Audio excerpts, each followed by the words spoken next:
Since Repo is my new indie obsession, I'll show you a few advanced monster strategies I've found while playing the game. Enjoy! Number 1. The Huntsman and Duck Synergy.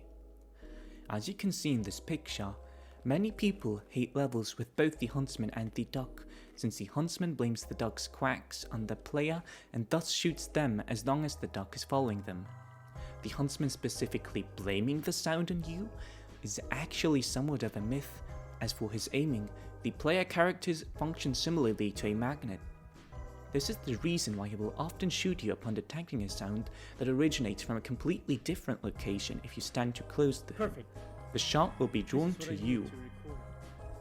Since the duck only quacks when it sees and starts following you, whenever it jumps, and when it is idle, we can derive a powerful strategy from this knowledge by abusing the duck's behavior.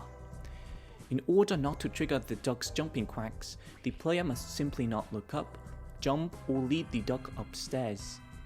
For its idle quacks, the player must either move, or in our case pertaining the Huntsman, sneak into any direction, or the player can constantly move their camera horizontally as a second option in case moving is not a possibility, such as when they are hiding from other mobs as well.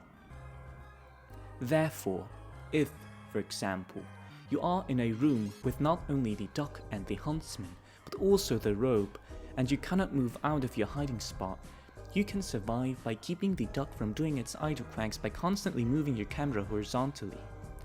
With this knowledge, if you do the things I mentioned, you will be completely safe around the Huntsman and essentially gain the ability to move him around as you wish using the duck's hitbox, which is actually much bigger than one would assume. One can then push the Huntsman into mines or downstairs so that he trips, and then drag him into pits since he will be in his ragdoll state. Here I'm using what we've just learned to push the Huntsman down these stairs continuously, which would otherwise require you to make noises in the adjacent room so that the Huntsman goes there to investigate. This specific scenario is obviously very niche, but my main goal is to give you ideas for how to use the synergy between the Huntsman and the duck against them.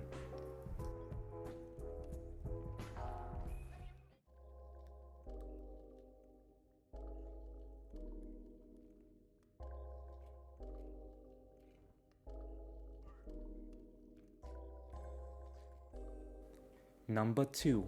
Escaping the Headman.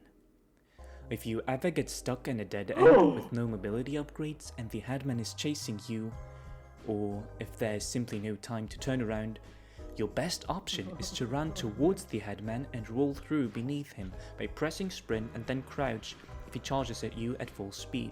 You must wait just a bit for him to commence his attack and then immediately roll while aiming at his center. His jump attack will miss you, as you can see in this clip.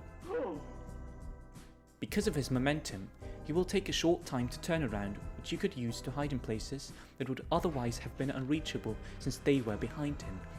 This is obviously the least advanced monster strategy in this video, though I wanted to mention it since I keep seeing people run in the opposite direction, when it might often be safer to use this strategy instead. Number 3. Duck Wall. From the knowledge of the duck's behavior that we've just learned before, we know that it can push or block the Huntsman. This also works for some other enemies, such as the Reaper and the Headman, as you can see in this clip. Even though the Headman is flying, he cannot get to me since the duck is standing between us.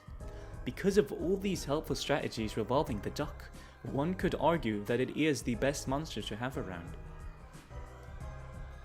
Just be careful not to trigger the enemy's attacks by letting it get too close to you, since those will enrage the duck, and you'll then have to deal with 2 monsters attacking you. There is another advanced strategy to kill the Huntsman with minimal requirements, as well as other strategy and oddities that I'd love to cover in a potential next video, so please tell me whether you liked this one and if there's anything you feel I could have done better. Thank you.